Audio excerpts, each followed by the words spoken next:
It was a Tuesday morning when Marlene Walker stepped into the echoing corridors of Horizon City Airport. The floor gleamed from a recent polish, reflecting the blurry haste of travelers rushing past with their roller bags and half-eaten breakfasts. Marlene didn't rush. She walked with a gentle rhythm, her heels barely clicking against the linoleum, her long gray coat hanging softly off her shoulders. Clutched to her chest was a canvas tote bag, scuffed at the seams, and in her right hand, a small wooden box, weathered but lovingly oiled, with a brass latch and tiny faded flowers painted on its corners. Most people didn't look twice. Some did. She reached the check-in kiosk and handed over her ID and boarding pass with a calm nod. The attendant, a young man barely out of college, glanced at the screen, then at her, then back to the screen. Mrs. Walker," he said slowly, tilting his head. "This ticket is for first class." "Yes," she replied, her voice low and serene. "That's correct." The boy blinked, unsure how to reconcile the elegant designation with the woman in front of him. Her coat, though tidy, bore the worn familiarity of something passed down or kept too long. Her shoes were plain. No shiny purse. No manicured nails. He cleared his throat and nodded awkwardly. Of course, of course." "One moment." Marlene waited without fidgeting. She'd seen this look before, surprise hidden under civility. It didn't bother her anymore. She just exhaled slowly, the way her grandmother once taught her when the world felt too loud. The scent of jasmine oil lingered from the scarf around her neck, a whisper of her grandmother, still close even now. When she arrived at Gate 12B, the room was already peppered with suited travelers, designer bags at their feet and Bluetooth devices in their ears. Marlene sat quietly in the row nearest the window, the box resting on her lap. A woman across from her took notice, a slender, elegant woman with pearl earrings and a tailored maroon coat that flared at the hips. She glanced sideways at Marlene, then leaned into her husband's shoulder, murmuring behind a perfectly painted hand. Marlene didn't react. The woman's name was Evelyn Blackstone, a retired interior designer from Manhattan.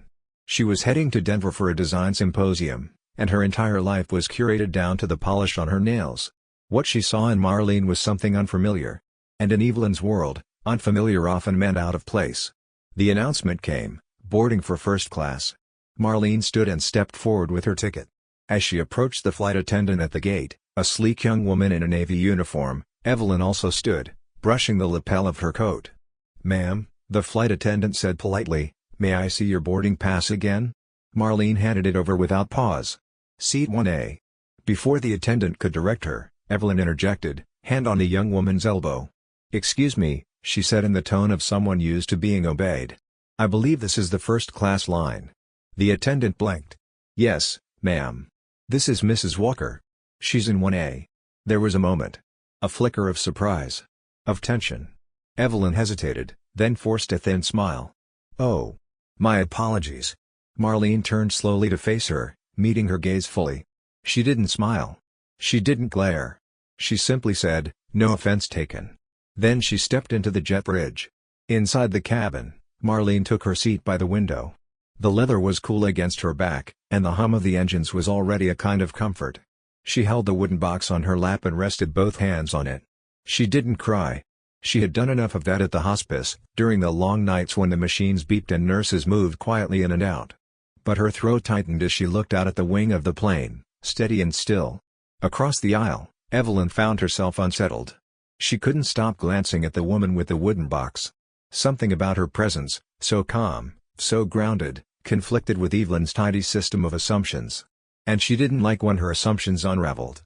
After takeoff, drinks were served. Evelyn accepted a glass of wine. Marlene declined. She kept her gaze outside, watching the clouds drift like thoughts too slow to catch. Eventually, Evelyn cleared her throat. "Are you traveling far?" she asked, hesitant. Marlene didn't look over. "Back home." Evelyn nodded, unsure if that was the end of the conversation. But something in the way Marlene clutched the box made her ask another question. "Carrying something special?" Marlene was silent for a beat. Then, without shifting her gaze, she answered, "My grandmother. She always wanted to fly first class. Never had the chance." A pause. A quiet heavier than any turbulence.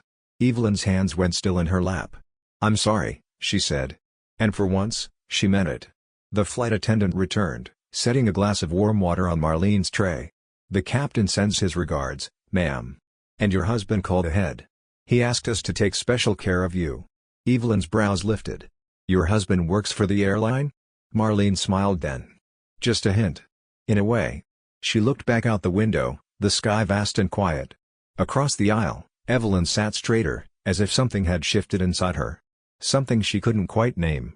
For the first time in a long while, she wondered if maybe she hadn't seen people as clearly as she thought. And for the first time on a flight, she felt like she wasn't just moving through the air, but learning how to land somewhere new. The cabin lights had dimmed to a warm, ambient glow. Outside, the sky had deepened into a muted indigo, the clouds below like folds in a down comforter. At 35,000 feet, the world outside was silent, but inside the plane, small sounds filled the void, glasses clinking, the occasional page turning, the rustle of travel blankets being pulled over knees. Marlene Walker hadn't moved much since the plane reached cruising altitude. The wooden box still sat gently in her lap, her palms resting over it like a shield in a prayer. She wasn't trying to draw attention, but attention found her regardless. Across the aisle, Evelyn Blackstone tried to return to her crossword puzzle. Her pen tapped gently against the tray table, but her mind wandered. She kept stealing glances at Marlene, the way she sat so still, the quiet composure she exuded. Evelyn prided herself on her intuition, her ability to read people. But this woman? She was a closed book written in a language Evelyn had never learned. Finally, her curiosity won. "Forgive me," she said gently, "but may I ask? Was it sudden?" Marlene looked up, her face calm, though the question stirred something deeper beneath the surface. Her voice, when she replied, was low and warm. It was. And it wasn't. She'd been fading for a while. But she didn't tell anyone how bad it had gotten. Evelyn folded her hands in her lap. "That sounds like someone strong." "She was," Marlene said. "She raised 3 of us working 2 jobs. Cleaned people's offices by day and nursed the elderly by night. Still made time to braid my hair every Sunday. And she never complained, except when they changed her church choir robes to polyester." A small smile played at her lips. Evelyn chuckled softly, caught off guard by the humor. "My mother would have hated that too." "She was.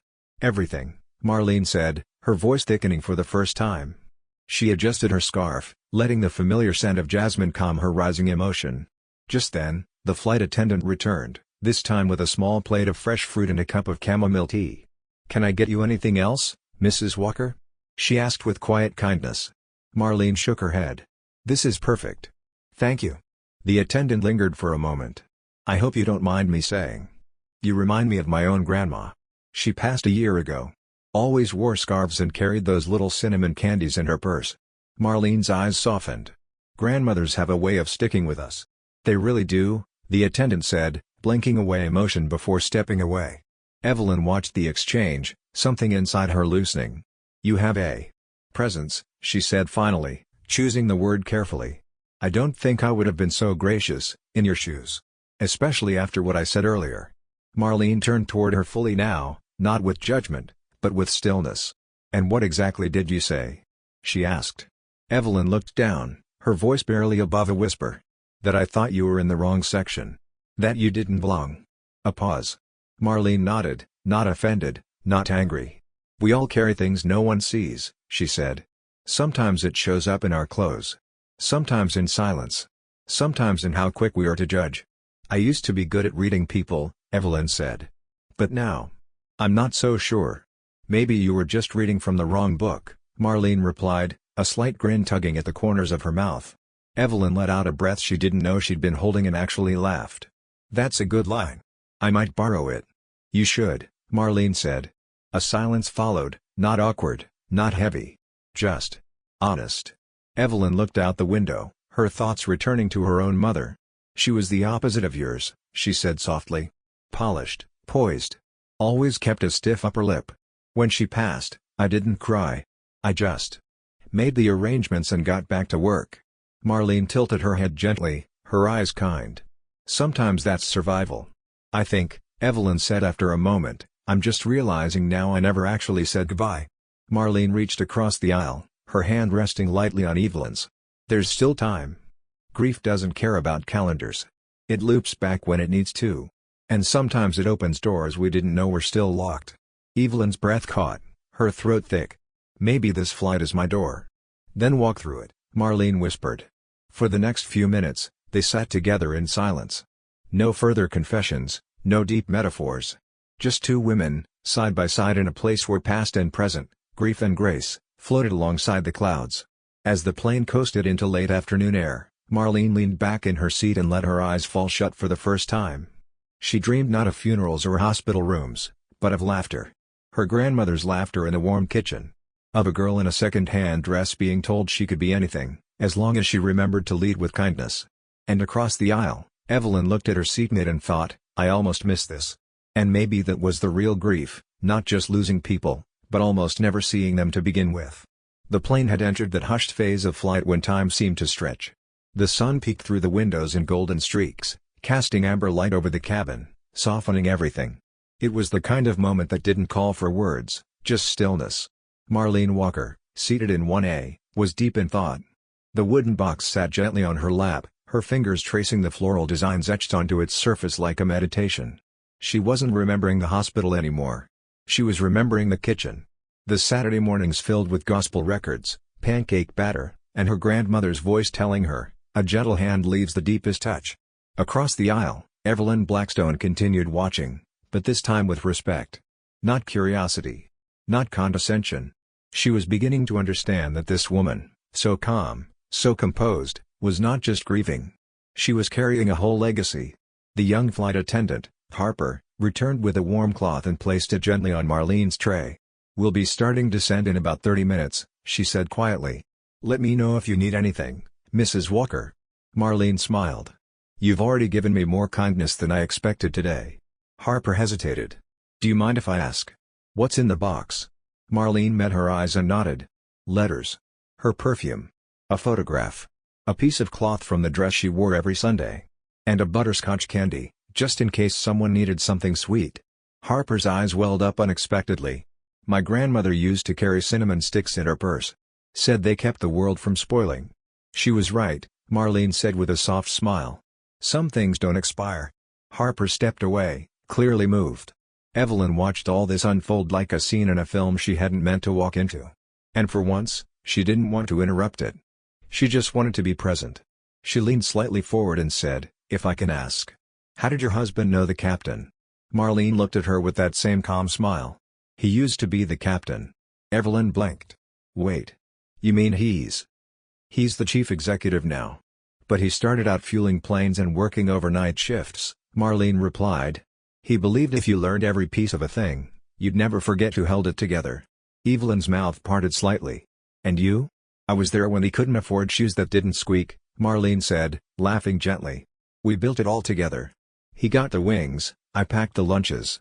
Fair trade. It was quiet for a beat. Then Evelyn, looking down at her polished nails, said, I've been married twice. Neither of them ever changed a dinner reservation for me, much less a flight. Sometimes love shows up in big gestures, Marlene replied. But most of the time, it just shows up. There was something about the way she said it. No judgment. No pity. Just a deep knowing. The conversation paused as turbulence jostled the plane gently. Evelyn reached instinctively for the armrest. Her wineglass trembled. Marlene noticed. You all right? She asked.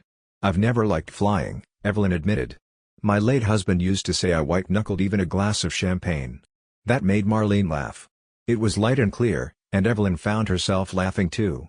And something broke in the air between them, not a rupture, but a release. Thank you, Evelyn said after a long moment. For not holding my assumptions against me. Marlene looked over, direct but not unkind. I don't have the strength to carry that weight. Life's already heavy enough. Evelyn nodded slowly. You're right. You're absolutely right. Another long pause. Evelyn turned to the window, the clouds slipping past like lazy ships on a still sea. I think I forgot what grace looked like, she said quietly. Marlene responded with a simple truth. Grace isn't loud. It just sits with you until you're ready. There was a tap on Marlene's shoulder. Harper was back, this time holding a small, sealed envelope. The captain asked me to give you this, she said, eyes warm. Marlene accepted the letter, already recognizing the handwriting. Michael's cursive was unmistakable, looping in bold, always written with the same fountain pen she'd gifted him 20 years ago. On the front, read when you're alone. Marlene hesitated, then looked out the window at the endless sky. Something told her now was the time. She opened it slowly. The paper was thick, the ink slightly smudged in spots. His words read like an embrace. Marlene. If you're reading this, you're flying her home. I wish I could be there next to you, holding your hand, like I promised that day at the altar. But I know you. You need this moment. You were always the stronger one. The one who taught me how to fly. Bring her home, sweetheart. She'd be proud. And I'm proud of you. Michael. Tears came quietly, not in sobs but in slow, steady trails. She folded the letter back into its envelope and placed it inside the wooden box, right next to the photograph. Across the aisle, Evelyn watched silently, her hand gently touching her own heart. That night, Evelyn wouldn't remember what food was served on the flight, or how many hours it took to reach Denver. What she would remember, what would stay with her, was the look on Marlene's face as she held that letter. It wasn't sadness. It was love. Old, deep, earned love. Evelyn had built her life around marble countertops and curated social circles. But at 35,000 feet, in a cabin full of polished strangers, it was a woman in a worn gray coat with a wooden box who taught her what elegance truly was. She hadn't expected to find a mirror in the sky. But Grace, Evelyn realized, had a way of boarding flights it wasn't invited on, settling in beside you, quiet and unshakable, until you finally looked it in the eyes and said, "Thank you for waiting." The landing was gentle, like the sky itself had taken care not to jolt its passengers from the moment they were in. As the wheels kissed the runway and the brakes whispered their song, the plane slowed, gliding toward its gate beneath a light drizzle that shimmered on the tarmac like silver threads. The city of Haven Brook greeted the arrival with misty breath and the soft, golden glow of terminal lights. Marlene remained seated, her hands gently wrapped around the wooden box in her lap. The other passengers stirred, stretching limbs, clicking open buckles, gathering belongings. But she waited, not from hesitation, but from reverence. She'd made a promise to carry this all the way. Every moment mattered, even this quiet pause between arrival and goodbye. Evelyn Blackstone remained seated across the aisle, watching Marlene with something closer to admiration now. She didn't rush either. Something had shifted inside her over the course of the flight, a loosening of tightly woven judgments, a softening of the armor she'd worn for decades. The flight attendant, Harper, appeared again, her voice even softer than before. "Mrs. Walker. Your escort is waiting just outside the jet bridge. Arranged by Mr. Walker himself." Marlene nodded. "Thank you, dear." As she stood, Evelyn rose with her.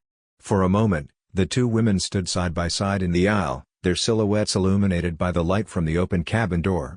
"Would it be all right," Evelyn asked gently, "if I came with you? Just until your husband arrives?" Marlene looked at her, really looked, and then smiled. "I'd like that." They stepped into the jet bridge together, not speaking. The airport smell met them immediately, wet pavement, coffee, the faint sterile scent of cleaning agents. But it wasn't unpleasant. It smelled like transition. Waiting at the terminal exit was a young man in a sharp navy blue blazer, holding a discreet sign that read, "Mrs. M. Walker." "Good afternoon, ma'am," he said with a polite nod. "Mr. Walker asked me to meet you personally. May I help with your luggage?" Marlene held the box a little tighter. "No, thank you. I've carried her this far. I'll finish the journey."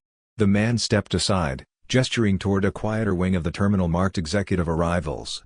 Evelyn followed a respectful step behind, uncertain why she hadn't said goodbye already. But something in her wouldn't let go yet. They reached a dimly lit lounge tucked behind a frosted glass door.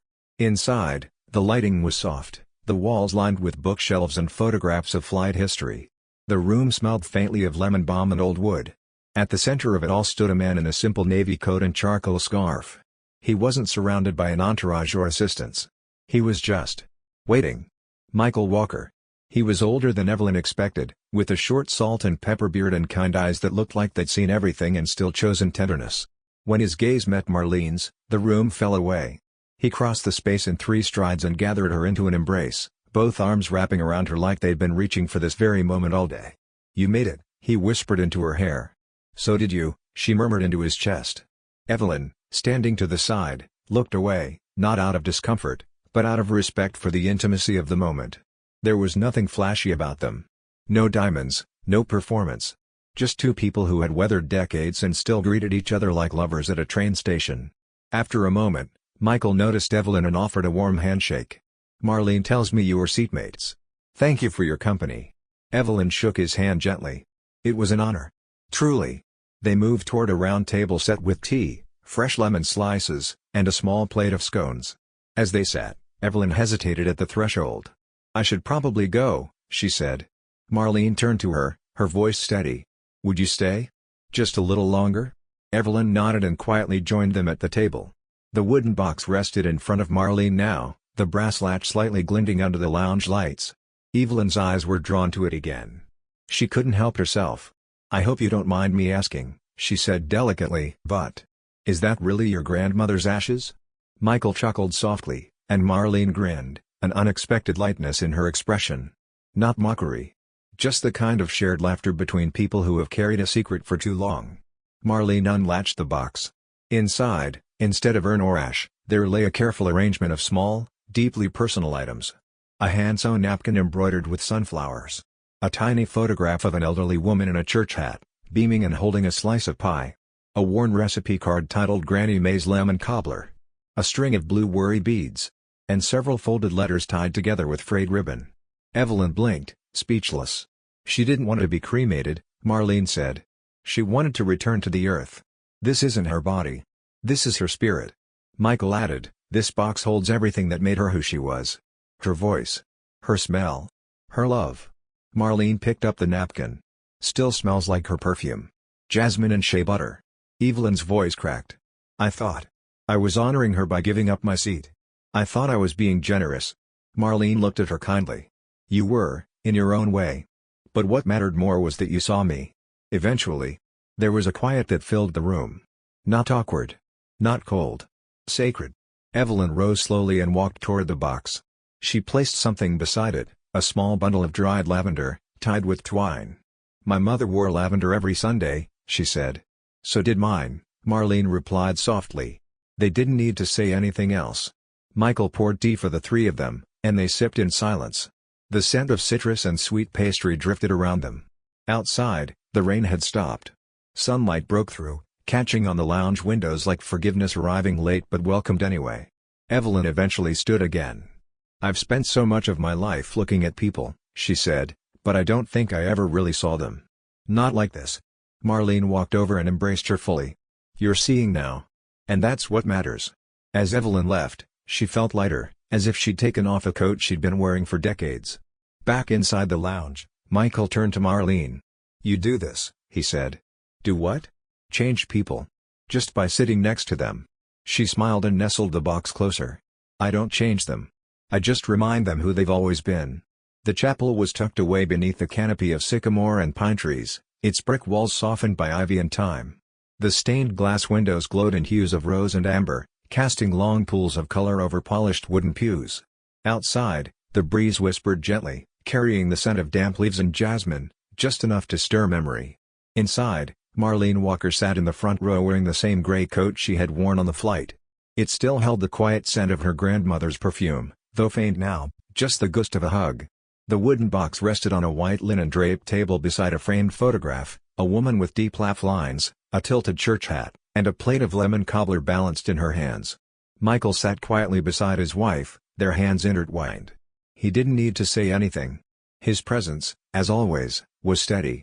The room slowly filled, not with politicians or corporate peers, but with the people who had known Granny May in her simplest form, a former grocery clerk who remembered being slipped an extra $10 during a hard month, the woman who used to run the neighborhood library cart, a retired janitor who'd once been handed a bowl of hot soup on a freezing night with nothing expected in return.